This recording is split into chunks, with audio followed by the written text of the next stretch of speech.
Good afternoon, ladies and gentlemen. 大家好.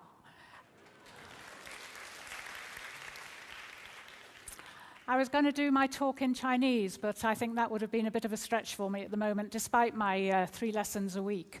I'm going to talk about hopscotch, leapfrog, or the high jump, and how to develop creativity in education.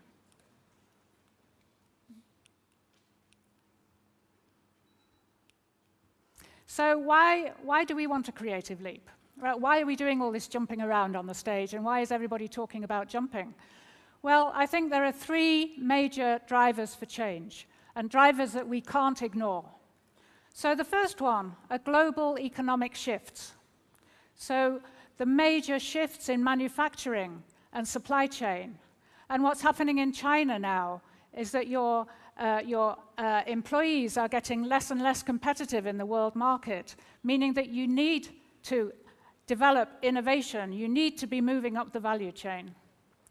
The second issue is disruptive technology and new business models.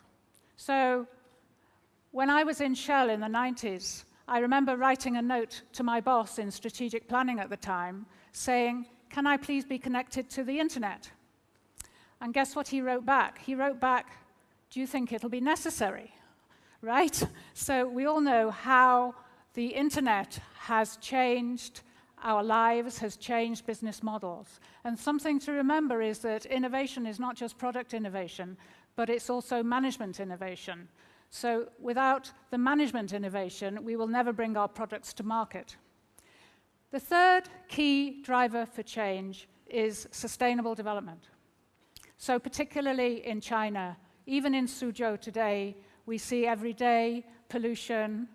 We know that there are resources that are finite, and there are shortages of specific things. In China, we're short of water, right? There's the greenhouse effect. There are many, many things that we need to think about to secure the planet for future generations. So that's why we need a creative leap. So I'm going to frame my talk around 3 kinds of leap. So the first one is hopscotch. It's a child's game. It's a pattern. It's laid out. It's tradition. The second one is leapfrog. So you jump a bit higher in leapfrog. You're leaping over somebody else.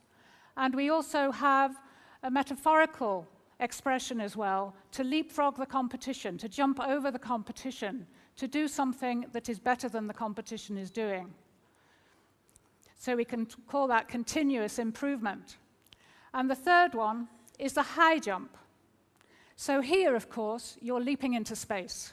This is what we're talking about at TEDxSuzhou. Leaping into space, it's really risky, right? We might crash. We might not land softly the other side. But unless we try, we won't be moving into a new reality. So as we talk today, I'm going to talk about 6 problems in education and talk about some solutions. And I'd like you to think about whether we're talking about hopscotch, leapfrog, or high jump. So, problems and solutions. The first one, I wonder if any of you could shout out what you think the biggest problem in Chinese education is at the moment.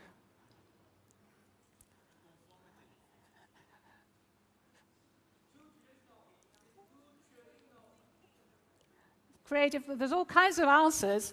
I don't think I heard this one, though. Right? The Gaokao.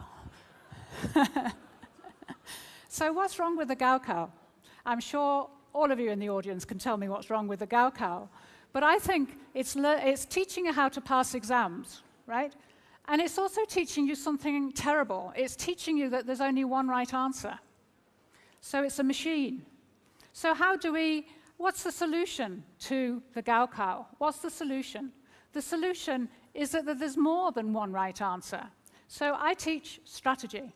And when I talk to students, I always ask them, what do you think strategy is all about? And they always say, well, analyzing the environment, it's analyzing the competition, it's analyzing the finances, and very rarely does anybody come up with the word creativity. But if you think about it, and if you think about strategy, and if you think about resolving those key drivers of change in the environment, nothing is going to be the same in the future as it is in the past. So no matter how much analysis you do of what's gone before, it's not going to help you in the future. So this is the need for the creative leap. So as well in the Gaokao, if we think about how to improve it, let's encourage independent thinking. Let's encourage critical thinking. And that's the way we can solve the problems there. So associated with the Gaokao, when you're busy studying, you can think about the parents, right? Now, what's the problem with the parents in China? Well, the parents in China decide the fate of their children. And just now we heard Xu talking about how his life was determined, his study and his career in his early years was determined also by his parents, despite the fact he had no passion for the corporate life and despite the fact he wanted to do something a lot more creative. So what's really important, I think, in whatever job you do is that you should be passionate about it. You can't be successful unless you have passion. So those poor students, right? I met 4 the other day, and I asked them, how's it going? You enjoying your accounting course, right? Is it good? And the first one said to me, actually, I'm not really enjoying it very much, because actually what I wanted to study was HRM. The second one said, what I wanted to study was marketing. And the third one said, actually, I really wanted to study the creative arts, nothing to do with business. The fourth one, you'll be relieved to know, said, oh, I'm loving accounting. It's exactly what I wanted to do. So we are forcing our children to study things for which they have no passion. So in the West, of course, parents are also quite supportive of their children. But they don't control so much. They're more supportive. It's more the attitude of, go west, young man, and find your own future. Create your own pathway in the world. We'll support you as we can, but you choose. You make your own choices. So I would like to say to you all in the audience, because some of you may already be parents, some of you will be parents. It's your responsibility. Are you going to encourage passion and creativity in your children, or are you going to condemn them to an unfulfilled career?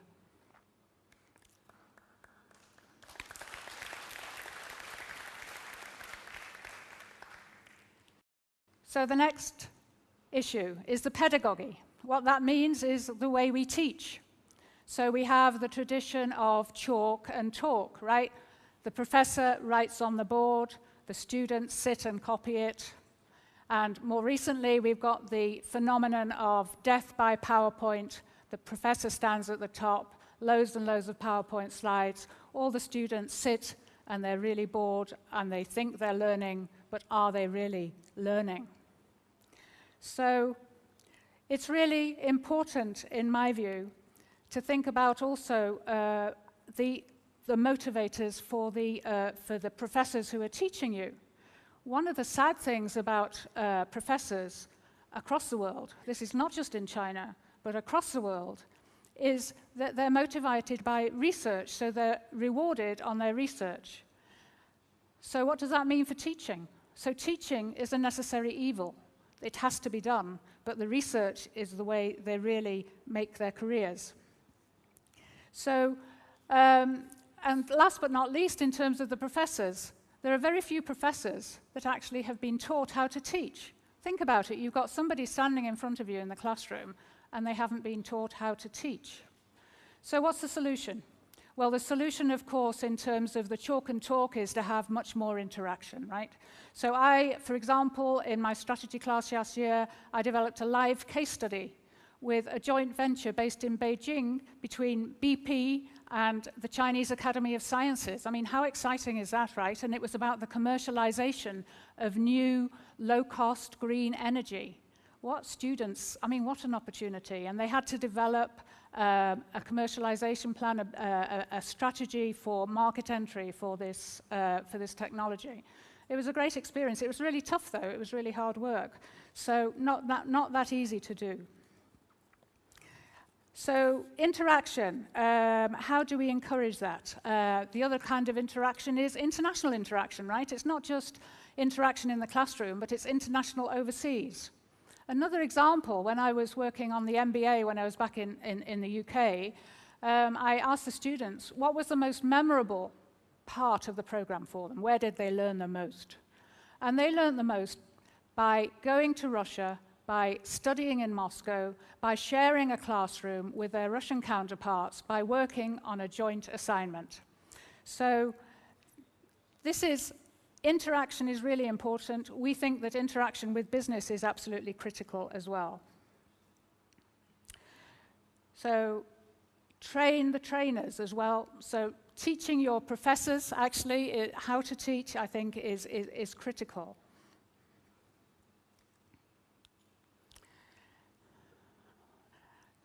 A few people in the audience might recognize this man.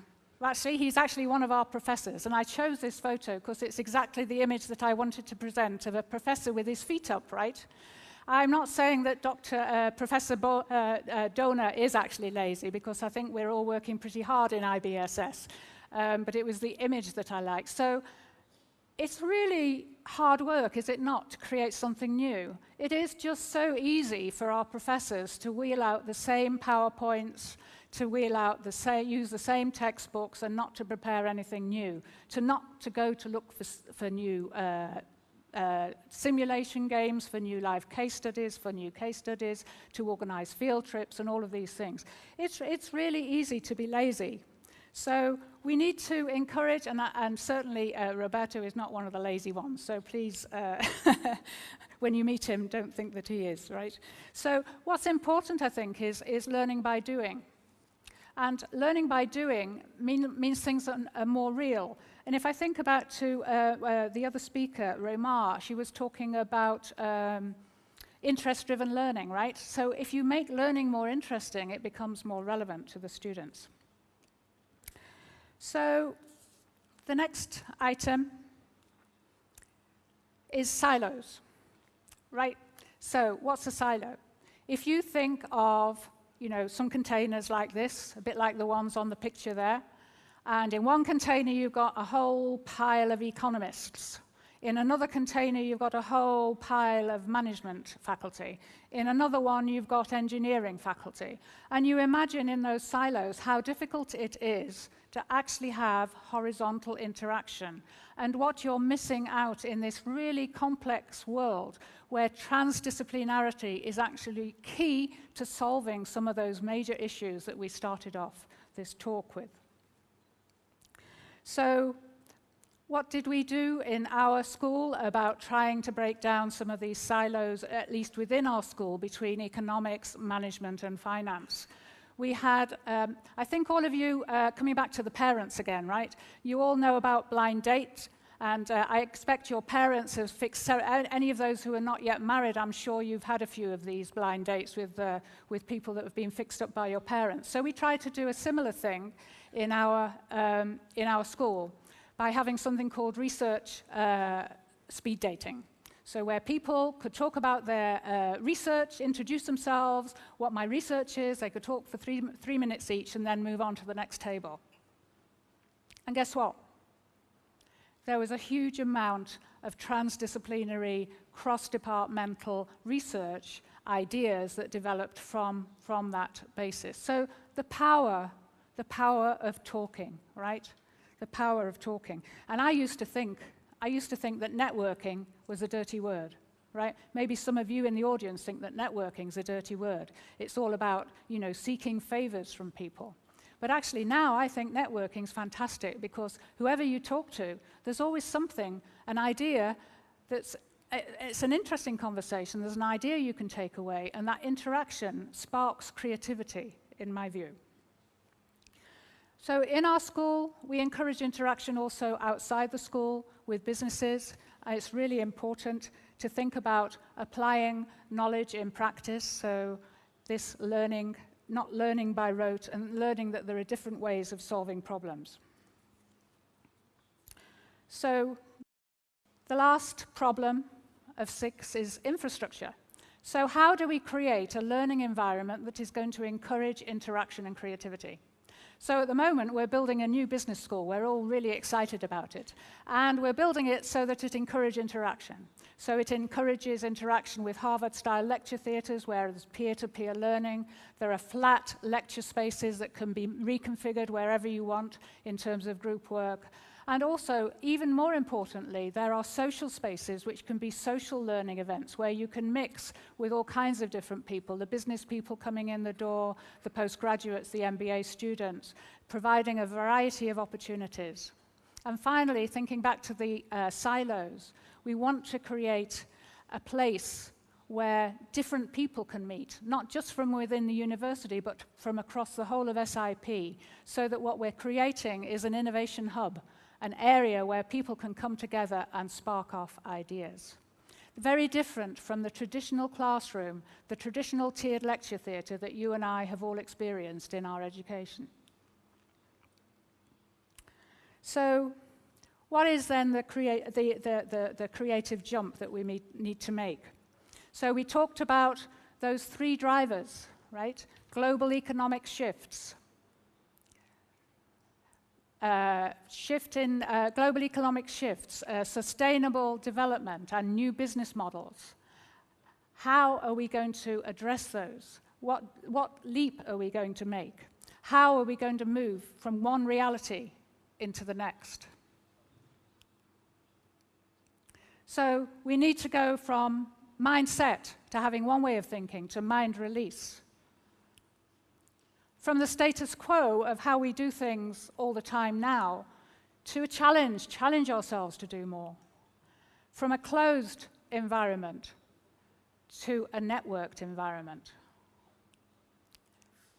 From our comfort zone, right? It's very easy to do what we're normally doing, towards what we call the edge of chaos. And this is a pretty scary place where you're trying things out, you're taking risks. Sometimes it doesn't work, but sometimes it does, and then you move into that new reality. Moving from being passive in our education to being active. And moving, importantly, I think for China, from copying to real innovation. So I'd like you to think then, which one you're going to choose. Are you going to choose Hopscotch? Are you going to choose leapfrog? Or are you going to choose the high jump? Are you going to go for tradition?